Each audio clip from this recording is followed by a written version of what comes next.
Bienvenidos al Bibliófilo.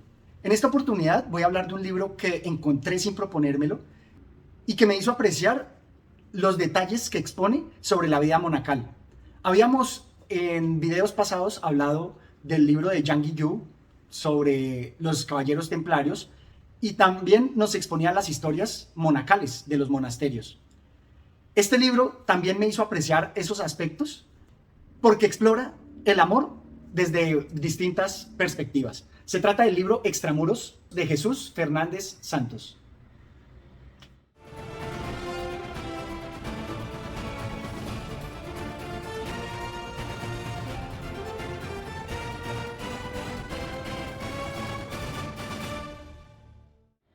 Como les decía, este libro habla de un tema de monasterios, donde nos va a contar la historia de una monja que va a reflexionar profundamente sobre su situación.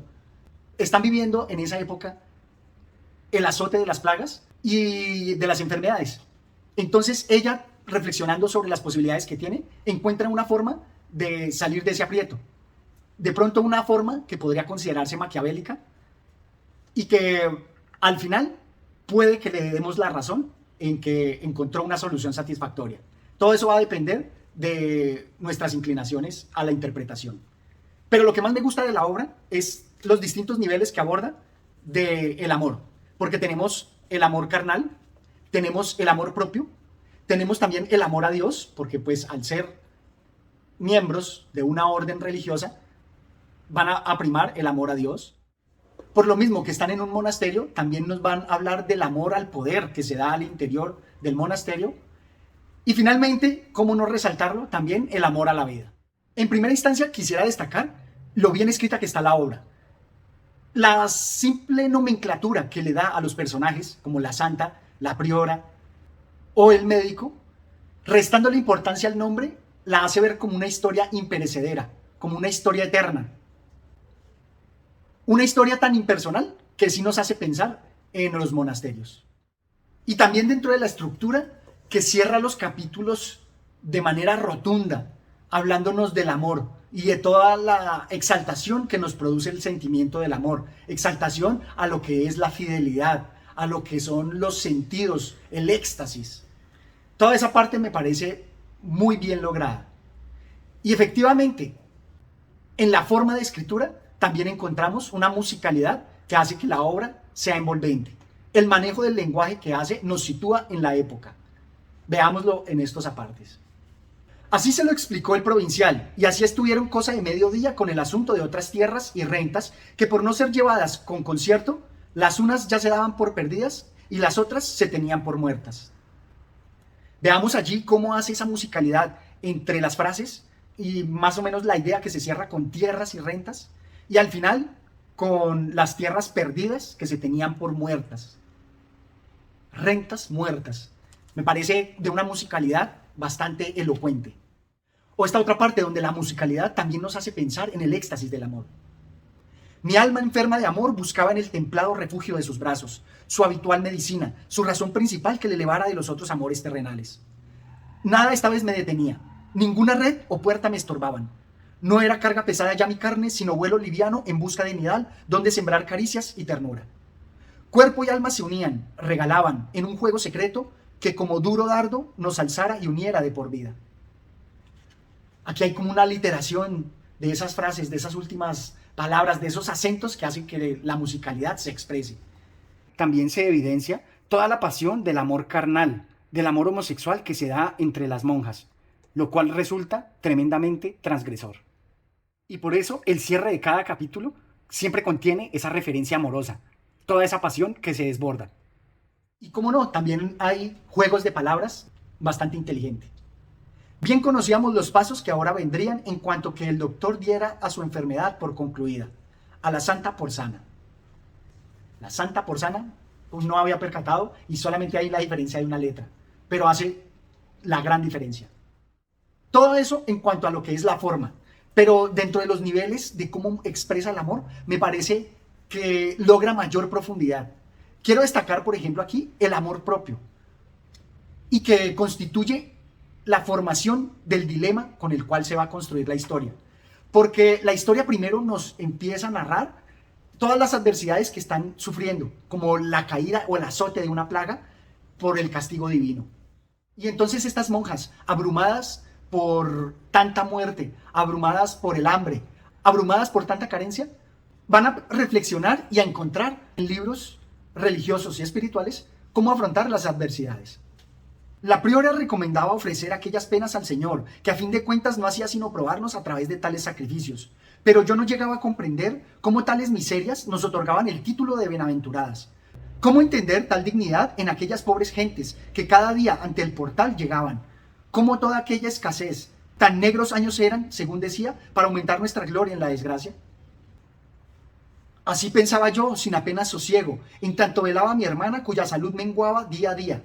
Quedaba a su lado todo el tiempo que podía robar al coro o a la cocina, casi siempre leyendo en alta voz libros piadosos, vidas de santos que ganaron la paz del cielo por sus buenas acciones aquí abajo. El pensamiento andaba en todas aquellas vírgenes y varones, en las grandes mercedes que el Señor les otorgó, en sus martirios y grandes devociones, en cómo su voluntad prevaleció hasta conseguir para sí y para sus comunidades todo género de venturas. Me parece bastante profundo cómo logra enlazar el amor a Dios, el amor a los santos, el amor propio y el amor a la vida para ensalzarse, para sobreponerse a las adversidades. Y me parece que esta forma de construir el dilema, toda la forma de construir la trama humana, la tragedia humana, aquí está bastante bien expresada, porque ante las desgracias de la naturaleza, vamos a buscar a quién emular, en este caso a los mártires y a las vírgenes, y con esa emulación, así como hacemos con los grandes capitalistas y exaltamos esas historias de éxito, pues aquí estas historias de éxito son esas religiosas, y así estas monjas van a querer emularlas, y como no se ven bendecidas por Dios, van a buscar la forma de llamar la atención, de hacerse santas. Porque no es un dilema que surja de la nada, está muy bien elaborado. Nos hace pensar en por qué Dios, nos hace preguntarnos en por qué Dios permite el mal, y asimismo ellas buscan acción. Y aquí también me recuerda todo lo que es el crimen y castigo, porque van a cometer un crimen, puede ser, puede verse así como un crimen, pero también van a lograr una redención. Y por eso nos dice esta parte en donde de forma maquiavélica puede ser que los fines justifiquen los medios. No creo que tal riesgo le acobarde, insistió el fraile empecinado. Otros muchos mártires pasaron en vida por herejes y pecadores para luego ser recibidos como santos. Creo que en esta parte es donde está toda la fuerza del argumento del dilema. Así como lo vimos en Crimen y Castigo, puede ser que los medios sean valorados solamente después de obtenido el resultado. Digamos que se les puede considerar herejes, pero si resultan exitosas, pues pueden encontrar la redención. Toda esta parte me parece que es el argumento principal. Y por eso ella nos lo expone así. Busca lograr la redención y lograr el beneficio para la comunidad religiosa a través de esas acciones. Porque quieren emular a los mártires y a las santas. Ahora sé qué sucede en las comunidades donde se dan casos tales, donde aparecen llagas y monjas elegidas. No como el nuestro, donde solo sabemos rezar y esperar. En esas otras casas llueven limosnas. Nunca son pobres. No es preciso dividirlas o cerrarlas por no pagar la renta o por faltar a veces un puñado de ducados. Y aquí con este argumento se nos va a enfocar toda la tragedia. Estas monjas que van a marcarse los signos de los estigmas de Jesucristo, y así van a permitir que se viralice la historia de su santidad. ¿Para qué? Para lograr beneficios para su comunidad. Pero como todos sabemos, todas las mentiras tarde o temprano saltan a la luz. En este caso se da por la lucha del poder en las prioras, que son como las monjas líderes de la comunidad. Y esta lucha de poder va a desembocar en que las monjas no van a ser descubiertas porque no hay pruebas, pero van a ser juzgadas ante el Santo Oficio. Y finalmente van a tener que retractarse de su supuesta santidad. Todo este argumento me pareció bastante envolvente porque está cargado de todas las reflexiones filosóficas que nos hacen pensar en la santidad, en los mártires y también en los medios para gozar de la vida. Porque esencialmente eso es lo que queremos los seres humanos, ser felices y gozar la vida. Y precisamente me hace pensar mucho en por qué se llama extramuros, si casi que todo lo que nos cuenta es intramuros de ese monasterio. Y creo que es más como una invectiva o una exhortación a recalcarnos todo lo que extramuros se desconoce que pasa intramuros. Y también nos da una pequeña crítica a esa, precisamente a través de ese conocimiento de intramuros y extramuros, nos va a dar una pequeña crítica a lo que es la sociedad.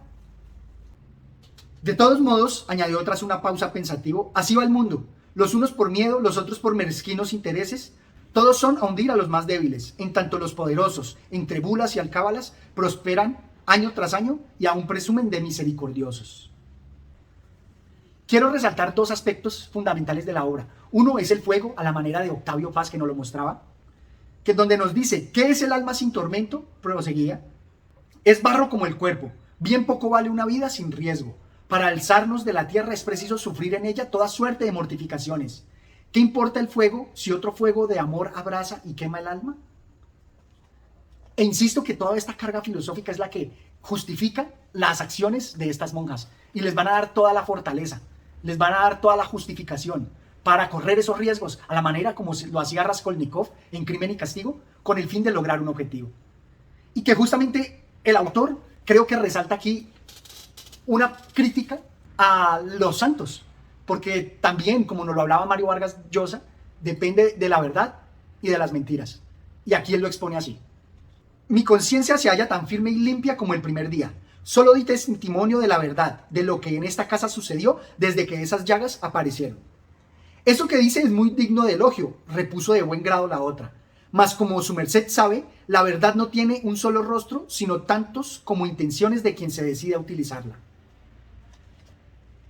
Creo que esta crítica redonda nos muestra el carácter del ser humano, porque bien podríamos pensar que hay muchas santas que fueron quemadas como herejes, y asimismo muchas santas que tenemos ahorita y ensalzamos pudieron haber sido como estas monjas, sencillamente unas mentirosas que vieron la forma de hacer un bien a la comunidad a través de una pequeña mentira o una mentira blanca. Esto es todo cuanto tenía por compartir con ustedes. En los comentarios les dejo el enlace para la película, porque esta obra fue llevada al cine, y espero que compartan sus impresiones. Hasta una próxima oportunidad. Gracias.